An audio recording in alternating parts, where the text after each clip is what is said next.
Mini વાવાઝોડામાં Vansda તાલુકાના સરદઈ ગામમાં ભારે તરાજી થઈ હતી। 170 જેટલા પરિવારના ઝૂંપડા ઘર જમીન દોસ્ત થઈ ગયા હતા। લોકો બેઘર બન્યા। આવા કપરા સમયમાં અસરગ્રસ્ત લોકોને નાનકડી સેવા કરવાનો પ્રયાસ દિવ્યપથ ફાઉન્ડેશન, વિદ્યાદીપ અને યુનિવર્સિટી અને ભારત વિકાસ પરિષદ સૂર્યનગરી સુરતના સભ્યો અને દાતાશ્રીઓએ કર્યો છે।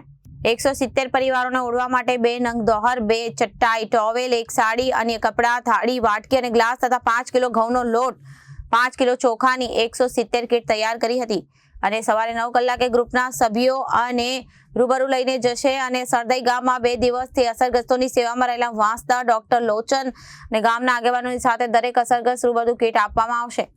ગત રોજ દિવ્યપથ ફાઉન્ડેશન દ્વારા અપીલ કરવામાં આવી હતી કે અપીલને વિદ્યાદેવ યુનિવર્સિટી, ભારત વિકાસ પરિષદ, સૂર્યનગરી સુરત અને અન્ય દાતાશ્રીઓએ સહજ રીતે સ્વીકારીને કજેદાન આપ્યું અને ખૂબ જ અભિનંદનને પાત્ર છે અને તમામ દાતાઓને અમે આભાર વ્યક્ત કરીએ છીએ।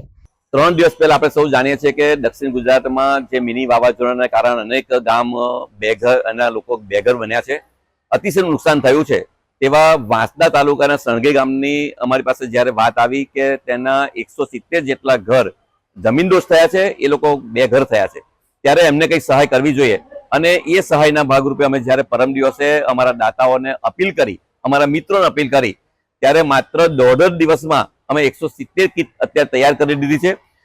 વિદ્યાદીપ યુનિવર્સિટી, ભારત વિકાસ પરિષદ સૂર્યનગરી સુરત, એમનો વિશેષ સહયોગ મળ્યો છે અને અમારા જે દાતાઓ છે કાયમી, જે આવી કુદરતી આફત સમયે જ્યારે પણ અપીલ કરી છે ત્યારે અમને કોઈ પણ જાતના શંકા કે એના વગર, સંકોચ વગર દાન આપે છે। એ દાતાઓને જ આ કર્મ એમને અર્પણ કરું છું અને એમનો આભાર વ્યક્ત કરું છું। આજે જ્યારે માતાજીના નવરાત્રીનું 9મું નોરતું છે ત્યારે માં અંબા અમને અને આ બધા દાતાઓને એવી શક્તિ આપે કે જ્યારે જ્યારે કુદરતી આફત આવે ત્યારે આવા લોકોની સાથે અમે ઉભા રહી શકીએ, એવી શક્તિ અમને કાયમ માટે આપજો।